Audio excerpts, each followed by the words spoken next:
It's time to take a ride on the Steelers Afternoon Drive with our co-hosts Alan Saunders and Zachary Smith.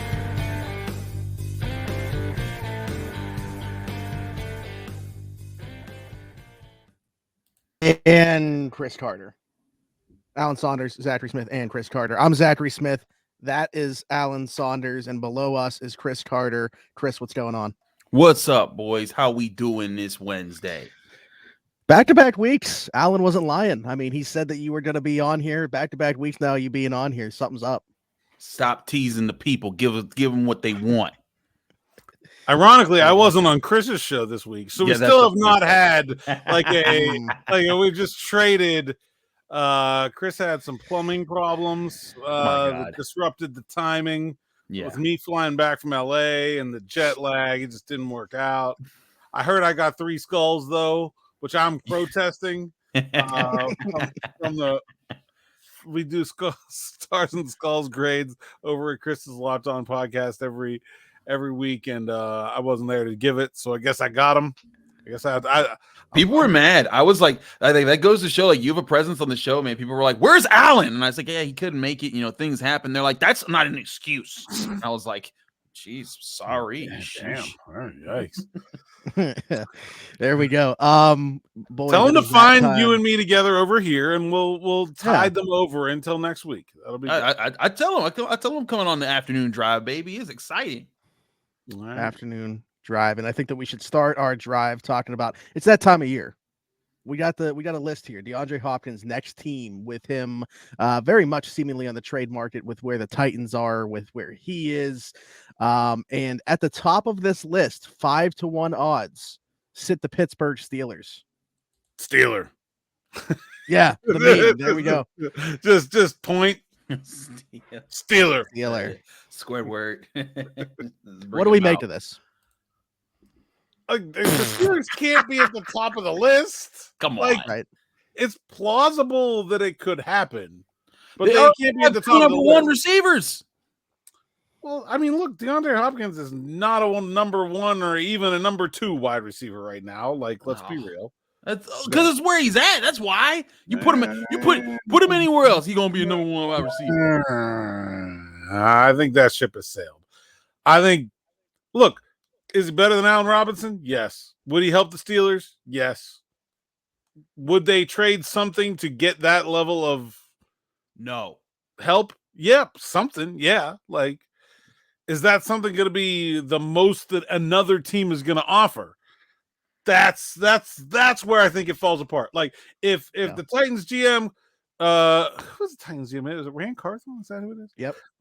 If Rand Carthon calls up Omar and be like, "You want D-Hop for a 5th?" Omar's gonna be like, "Yes, let's do it." Okay, yeah, sure. Okay, right? Like, yeah, absolutely, 100%. However, somebody else is probably gonna offer more than that. There are several really wide receiver needy teams out there still that I think would have more incentive to pay more than the Steelers would, which is why I don't think the Steelers being on this list is crazy. Sometimes I laugh at these things. Sometimes I think it's dumb. I think there's like some reasonable analysis there, but they can't be at the top. They can't be. I can name 5 teams off the top of my head that would love to have that wide receiver. That would definitely pay more than the Steelers would. The Chiefs, starting with Baltimore, Cleveland, like two of the teams in the division would love that trade. Yeah. I don't think Chiefs, it makes any sense. The Giants, like there's lots of teams that need wide receiver help. Also, like whoever makes this trade, if you're the Titans, you're taking on a huge hit because his contract is not structured well for a big cap hit. Right. Now, and the other part of this is like it's a 2-year deal, but it's like that. Whoever gets him is going to cut him. Like he's not like it's like a $12 million deal next year. Like that thing. He's got like 200 receiving yards. Yeah. So here's the 2 things that I think of. Like they could certainly use another pass catcher. He's not going to hurt the offense. He's going to be an upgrade from what they have underneath of Deontay Johnson and George Pickens. But if you are adding a pass catcher, is he the type that you are looking for? Like, or is the skill set a little bit too redundant to George Pickens? Would they be looking for more of like a natural slot to take Allen Robinson off the field, but keep, 14 and 18 on the outside? I think Deontay Johnson is versatile enough that they would not need to feel pigeonholed into getting a specific type of receiver. I think if they got Hunter Renfrow, like great, Deontay Johnson can just keep playing outside and they could upgrade on the inside. But if you got DeAndre Hopkins, you can move Deontay into the slot and he's still really good there. And I don't think that they would need to feel like an upgrade. The other thing that you probably needs to be mentioned here too is like they put Pat Freiermuth on the IR pretty quickly after a regress in his hamstring strain, and nobody has said anything about how long he's going to be out for. Yeah. If that's like weeks and weeks and weeks, any kind of additional passing weapon would be useful to this team. Doesn't matter where you put it in the lineup. Yeah, I mean, they should go out and get like Mike Gesicki so that they can also not throw to him, 10 times again. But he also doesn't block. He also doesn't block, so that'd be a perfect one. Yeah. They're just Penn State's got a type right there. But in all seriousness, I get the allure of D-Hop, a guy that was in that conversation a little bit ago for being the best wide receiver in football. Certainly at 32, he's not what he once was. But people always say that receivers go to the Titans to die. And you saw the situation with Tannehill and with Willis and their whole, everyone knew that the stats ain't going to be there for D-Hop in Tennessee. So him going there was always going to be a problem, but he was getting the money that he's getting. So it makes sense for him, I guess. But I think if you put him on a good offense, an offense with a good quarterback and another threat on the field, he would be a serious threat. And so in that sense, sure, it would make sense if the Steelers get him for very little and not take on, because I mean right now, if they were to take on his the rest of his money, I think he would only he'd be a very minimal cap hit this year, and then next year they would only owe him, if they would not assume any of the dead money that Tennessee owns him, they would only owe him about $8 million next year, and then you could look at that and say, okay, what are we doing with that? But again, I don't think that you're doing it for that. You're doing it for this year. I think the Steelers, if they're reasonably going to be looking at a big free agency move to get someone to help this team right now, they need a corner, an outside corner who can run, who can play. I know a lot of people are going to say Patrick Surtain. I just don't think he's a piece the Broncos are going to give up, because I know that they're in a fire sale mode and they'll get rid of guys that are older. Patrick Surtain, to me, has potential to be the best cornerback in the NFL, and he's on a rookie deal. You keep those type of players around. You don't fire sale those guys. Cornerback is one of those positions you keep around. Now, one guy who I think could work is Jalen Johnson, who's on his last year of his deal with the Bears. And you can say, hey, Chicago, here's a mid to late round pick, because you're not paying this guy after next year, and you're getting some draft compensation for that. I can see Jalen Johnson coming in, adapting quickly, and giving you that nice athletic cover corner on the outside. And then you don't have to play Levi Wallace nearly as much. Patrick Peterson can be more on the inside. He can run with Joey Porter.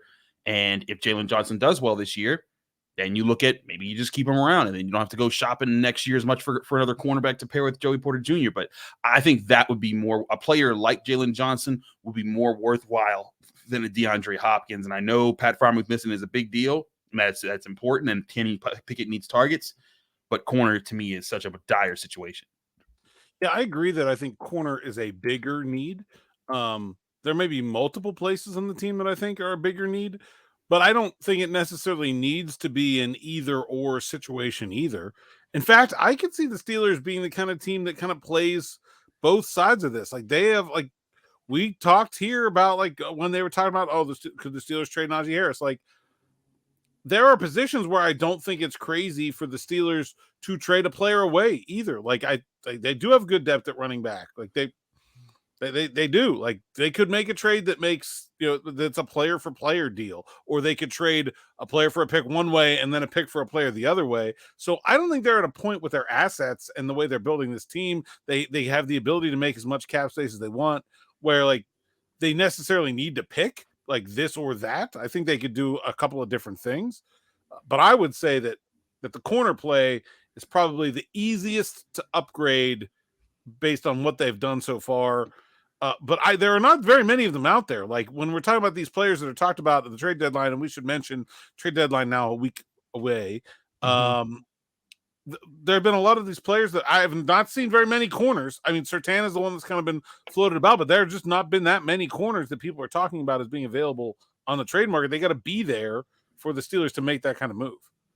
Yeah, I mean, looking at, we would talk about DeAndre Hopkins, the Titans specifically, they have a couple corners that have been thrown out there, and Christian Fulton and Sean Murphy-Bunting, who just came over from Tampa Bay. Murphy-Bunting intrigues me. Fulton's kind of gone in the wrong direction every year of this rookie deal, and not saying he can't bounce back in a different system, but that to me would be more of a play for, like, is he going to come in 2023 and contribute at the cornerback position right away, learning a new defense? I doubt it. So that's probably more of a play for 2024.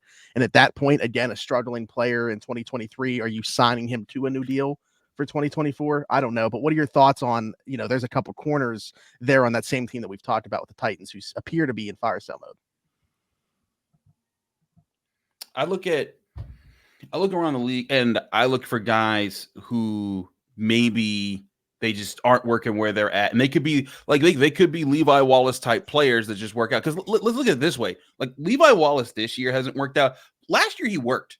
Like he was across from Cam Sutton. He had what 4 interceptions. He was in position most of the time. He was not as much of a liability as he was this year. And that in itself, like, that made it worth it, was if they could get through the year last year where they just needed to have a guy who could play solidly. It was him and Keller Witherspoon. He won out. They kept him around. But the plan was never to make him like the long-term guy. He was just a veteran that they brought in who had some experience that they could place in out there. I think that's all they're really looking for here.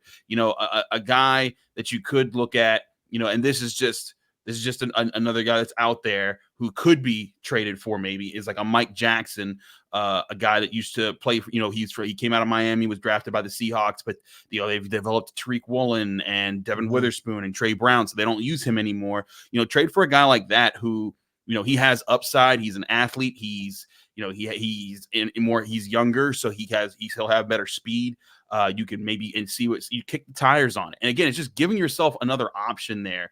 Players like that, Kair Elam seems to be on the outside looking in Buffalo. Yeah, exactly. He lost his spot to Dane Jackson and is like a healthy scratch at this point. So like that's another. Yeah, even with Trey White's injury, he's not been. The thing about Kair Elam is that's like a high upside guy with a lot of potential, but it's a project. Like I don't know what the Steelers want as a project. Like they need a guy now. Yeah. I love Kair Elam.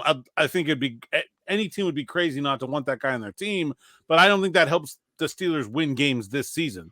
And they just got and stashed Darius Rush. Like you can only, not that like that should keep them from doing another thing, but you can only bury so many guys on your team that aren't playing.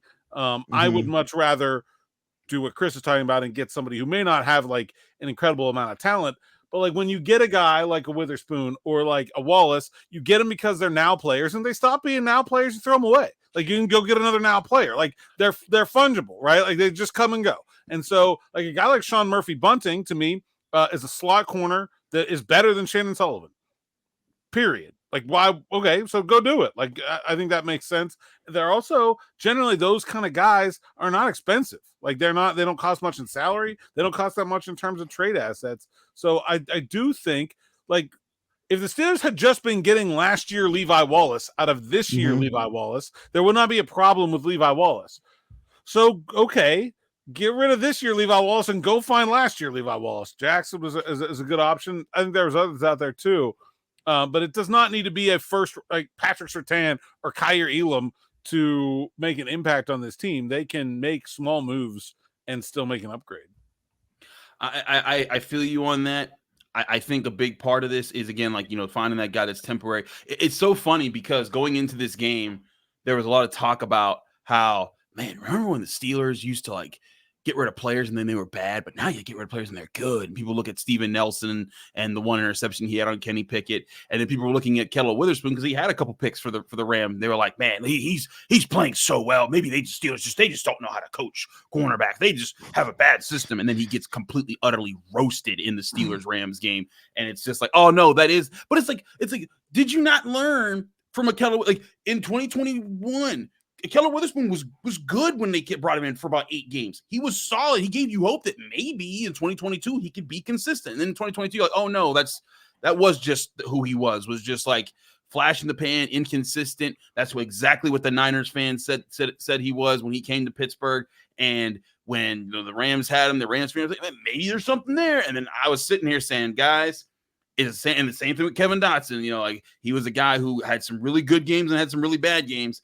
And that's why the Steelers didn't keep either of them, and that's why that handled that way. But I think that's what the Steelers are looking for right now. Like you said, it's not necessarily a guy who's going to be the future. And if you can find a guy that's going to be the future, great, awesome. You nail the home run. If you can get Patrick Surtain, trade a first-round pick for him. I don't care. Get a guy like that in here, and it would take more than a first round. It would take like a first, a third this year, maybe another third or a second the year after that. And I would consider that because Patrick Surtain and Joy Porter Jr., the way Joy Porter Jr. is looking right now, throw Corey Trice in too. So I don't know, just make it happen. Make it happen. That is a trade. If I'm Omar and I have a legitimate chance, I am considering every option that's not giving away TJ Watt, Minka Fitzpatrick, any of my superstars that I want as part of my core. I am doing everything I can to make that happen because Surtain to me is the real deal. But if you're looking for a guy that's a part of the bridge to get you to where you need before you find your future partner to work with Joey Porter Jr., I think it's a guy like Mike Jackson, a veteran who's just kind of stuck on a roster, isn't getting it. Isaac Yiadom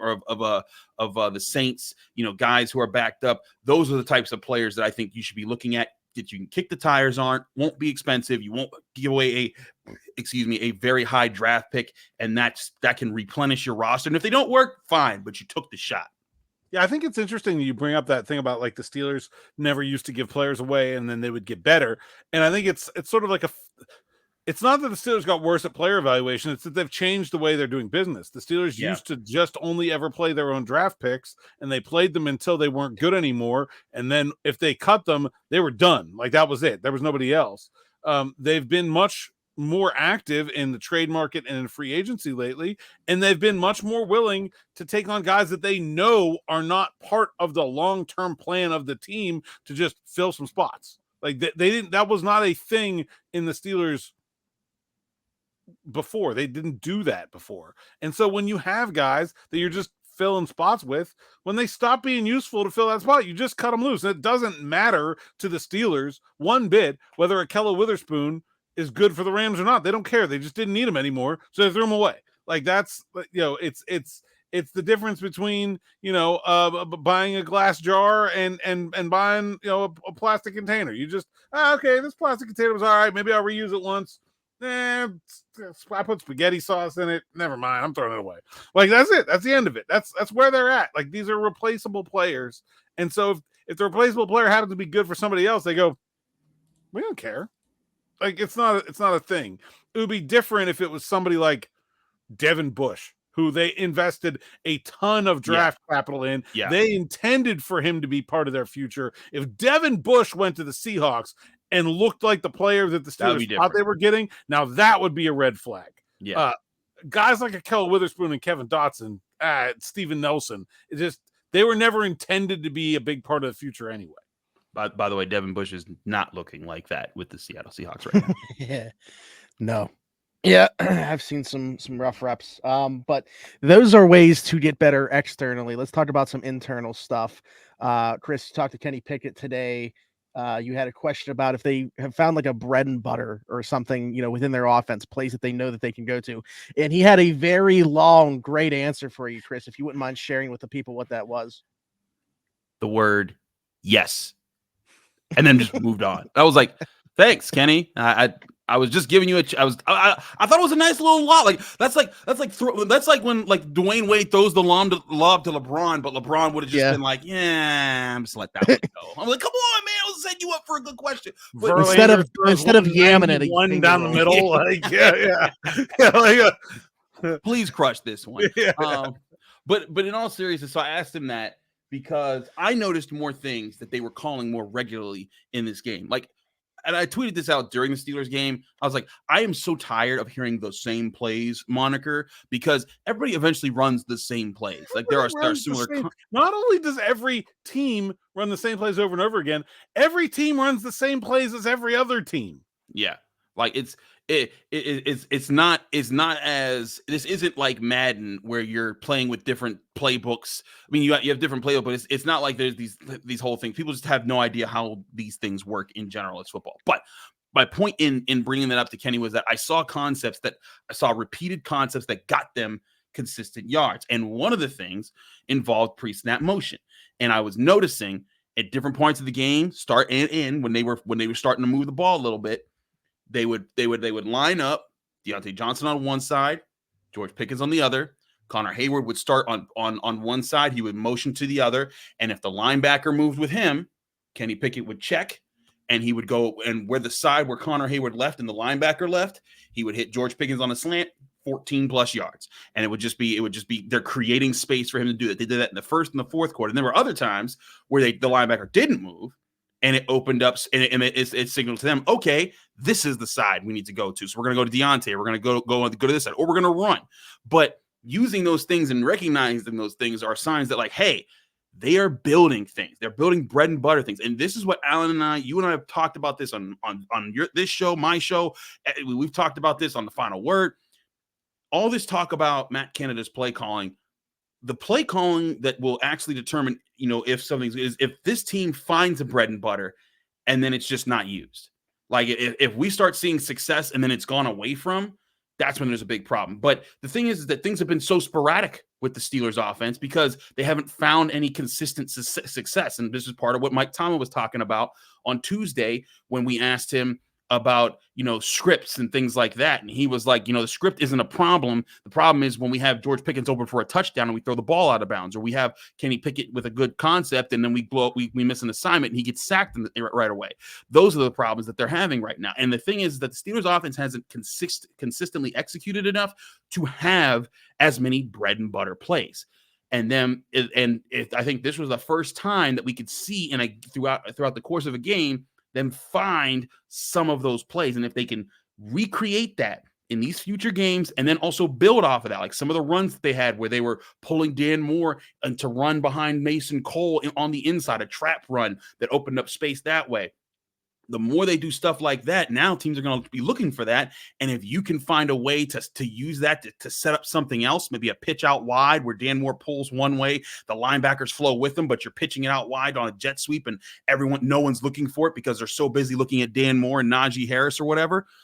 Those are the types of things that build good offenses. But you don't get the creative play calling in Miami if Tyreek Hill and Tua Tagovailoa aren't just connecting on routine plays. You don't get the great play calling in Kansas City if Patrick Mahomes and Travis Kelce aren't just connecting on routine plays as well as the advanced stuff. But you got to have the basics. This is all we've been saying. And I think they're starting to find some of those basics. Yeah, I think there's so much there. But like the problems with Matt Canada that are easy to identify, that like you'll see a lot of national people like it's JT O'Sullivan or Dan Orlovsky or someone like that who's saying like, hey, this is what I don't like about this offense. Those are limiting the Steelers' ceiling. Okay. That is like, what's the difference between Matt Canada and Kyle Shanahan, right? Okay. Like, why can't the Steelers be as good as the 49ers? Well, part of the problem there is Matt Canada. He is just simply not as good of an offensive coordinator as a play caller. Okay. Like that's a fact. All right. But the difference is that when San Francisco runs inside zone, they're doing it better than when the Steelers run inside zone. Right. When San Francisco runs shallow cross, they're doing it better than when the Steelers run shallow cross.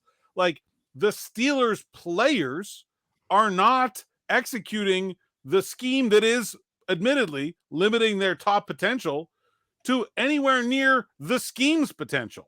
Like, and we know this because they're doing it sometimes. Like we've seen the fourth quarter. Like we know that Matt Canada's offense is capable of being good and dynamic and with a high passer rating and high yards per drive because they've done it in like quarter of a game chunks, half a game chunks. They just haven't done it in a whole game chunk. So it can't be impossible for the Steelers to have success in Matt Canada's offense because they are having some success. They're just not being consistent with the success and the execution of that success.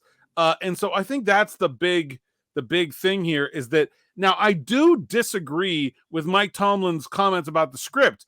You can say there's plays to be made on those scripted plays, and we're not making them, and that's the problem with those plays, not the plays. That's true. That's what I'm saying about the offense in general, where there is, if you go look at the tape, there is almost every single play, a play to be made, and somehow, somewhere, some guy on the field is not making it, whether it's a missed assignment and blocking, a missed read by the quarterback, a drop, a penalty, whatever. Those are the things that play in and play out are holding this offense back and not the play call. But the whole reason you script plays, you pick plays for your script, is that you're supposed to be picking the plays that your guys are good at executing.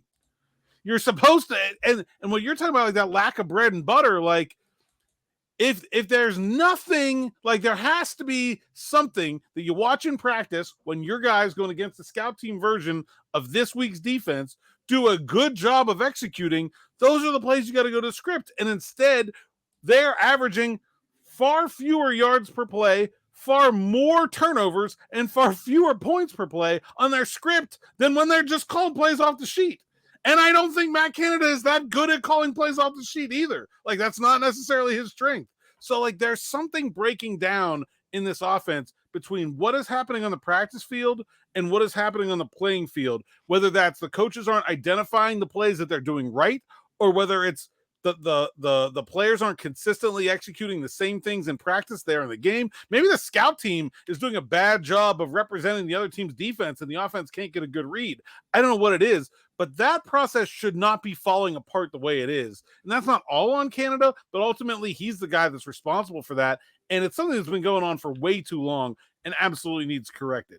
The last thing I want to talk about this offense, though, is the trap plays that they've been running, and the thing you're talking about, that is such a good concept to build from. You can't use it every week. Not every defense jets gaps. Some teams, like the Steelers, like you could not run trap against the Steelers. They two gap.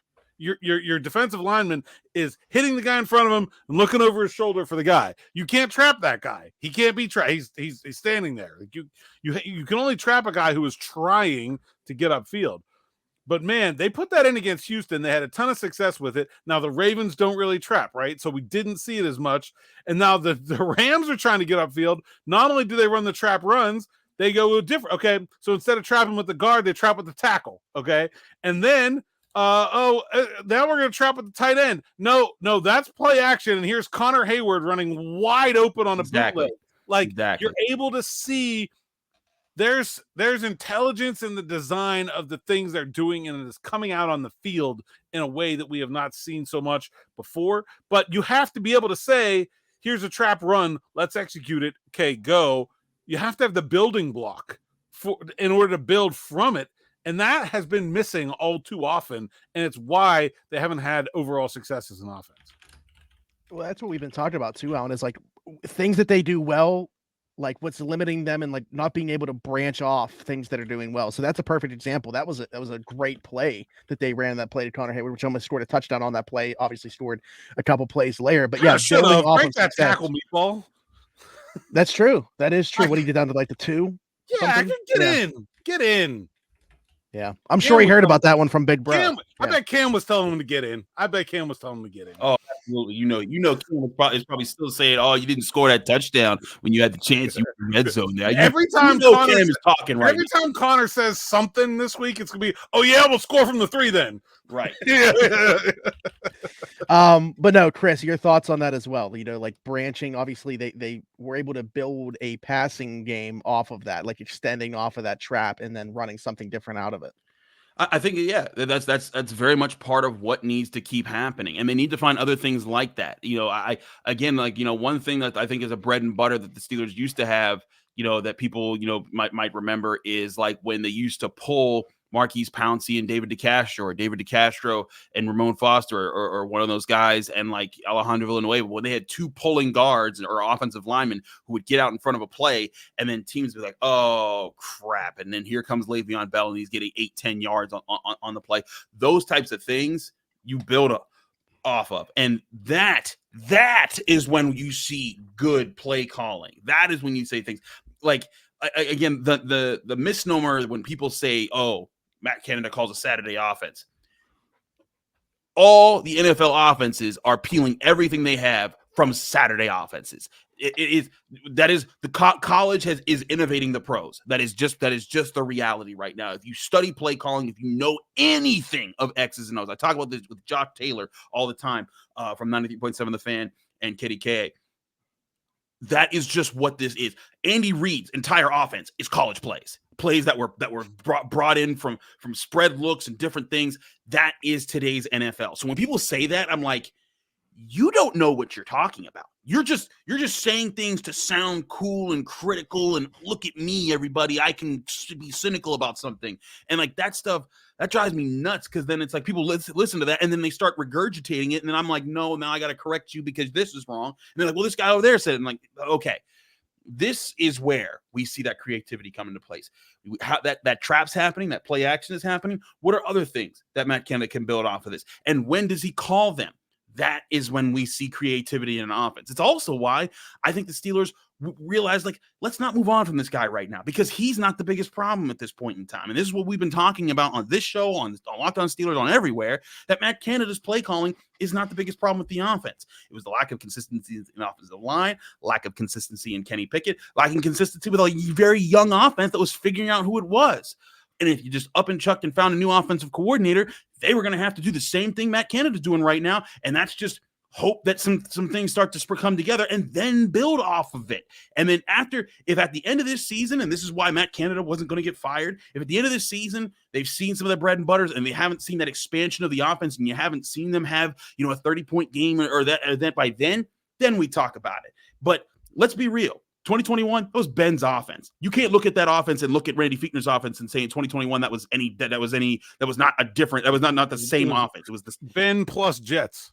Exactly. It was that's all that was. Matt Canada had a few Benny and the Jets.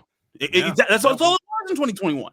That's what that was. 2022, they had a very limited offensive line, a very limited quarterback situation. Kenny Pickett was a rookie. There was so much that they were dealing with. That's tough to put on anybody. This was the year that I needed to see Matt Canada do something. And everyone says, oh, they haven't had a 400-yard game in 3 seasons. Okay, great, fine. But if you don't know the context of the last 2 seasons, you're just adding those on for no reason. This is the year. And we haven't seen a lot of success this year consistently on offense. But now that we've seen that some of these things hit, this will determine building forward. If the offense stinks against the Jaguars and the Packers and the Titans, then we talking about wow, did they build off of things? 3 bad defenses in a row. Also, like let's like this is the if they're gonna get this offense right, it will happen in the next 3 weeks. This needs to be it. This needs to be the come up. The opportunity. This is the opportunity. And they're all at home. You're not worrying about road crowds. You're not worrying about silent counts. This is your house, your chance. You don't even got to get off planes and stuff. You just got to stay at the Omni William Penn Hotel. That's all you got to do. And it's like, there's such a potential for this offense right now. But that's where I'm trying to tell people, like, that's what you should be looking at when it comes to play calling. But sorry, I've had to hear so much about play calling and fire Matt Canada and all the chance. I'm like, y'all don't even know what y'all doing anymore. It's a meme at this point. It's not even actual football talk. It's just ridiculous. We had an episode way different when they get DeAndre Hopkins anyway. So like, we had an episode like a month ago or so, a couple weeks back for sure, that was called Allen's Epic Matt Canada Rant. We just run it back with Chris's Carter's Epic Matt Canada Rant. Hey, you know what? I just got an email here from one of these odds people. There, so Steelers top of the list for DeAndre Hopkins, right? 5-1 odds, not listed for Jerry Jeudy. Why would you want DeAndre Hopkins to be like, oh, Jerry Jeudy? Nah, he's not for me. Didn't you see Steve Smith make fun of him on Thursday Night Football? Clearly, that's right. They were on the list probably, and then and Steve Smith was at Steelers training camp. One-time Steelers ball boy. That's it. Yeah, we've got all the like Charlie with the string. We've got all the connections here. All right, fellas. Anything else before we get out of here? I think we had a productive conversation / rant. A rant conversation. And anytime that Matt Canada has talked about, which is basically every episode, but there's like literally any scent of coming to his defense at all, I'm always very excited for the comments. So I cannot wait for Hey, these. keep those comments coming, man. We're gonna have a ball knower of the week on Friday, showing their ballage as Smitty Actually, has people like that. People did like that. Yeah. The new word is ballage. I thought what was really funny if you watched. I didn't go to the Rams game. I didn't go out to LA for that game. So I was watching the Tomlin press conference on YouTube in the live stream just so I could see it and use that for my stuff. And I saw in the comments "Hire Canada" posts, and not just like one or two, but like several that were like "Hire Canada," and I was like, okay, Steelers fans, this is funny. Like this is I like this meme, like the "Fire Canada, Hire Canada." It's good chaos for us. I'm all on board. All right, well, tell the guys where they can find you. We'll start with Chris. Go ahead. You can always find me on Twitter and Instagram and TikTok at Carter Critiques. You can read my work at the Pittsburgh Post-Gazette, post-gazette.com for all my work there, and also the North Shore Drive podcast there. You can find me on the Locked On Steelers podcast, just like you find me here, just like you find me on the North Shore Drive podcast, on your favorite podcasting platforms, and on YouTube. Subscribe to all of our channels. We have a lot of great content. I love sharing it with my friends here and just getting to talk more ball here as we show our ball knowledge. Ballage. Yeah. At Saunders_PGH on Twitter and Instagram and all that good stuff. SteelersNow.com, at PGH Steelers Now is the site's account. Read the word so I can get paid. Promo code for SN Plus, 10% off, or allegedly maybe slightly more than 10% using my promo code Allen10. I was told there would be no math. And like and subscribe to the YouTube channel here. Leave those comments coming. We will have a ball knower of the week. And we love hearing from you guys. And when it gets to another big round number, we'll have another subscriber party. And for anybody, let's just put this out there in advance. At some point, there will be ballage T-shirts. I know that people are going to be asking that at some point down the line. So let's get that out of the way. I am Zachary Smith, PGH. For myself, for Alan Saunders, for Chris Carter, we can't thank you enough for jumping in and taking another ride on the Steelers Afternoon Drive.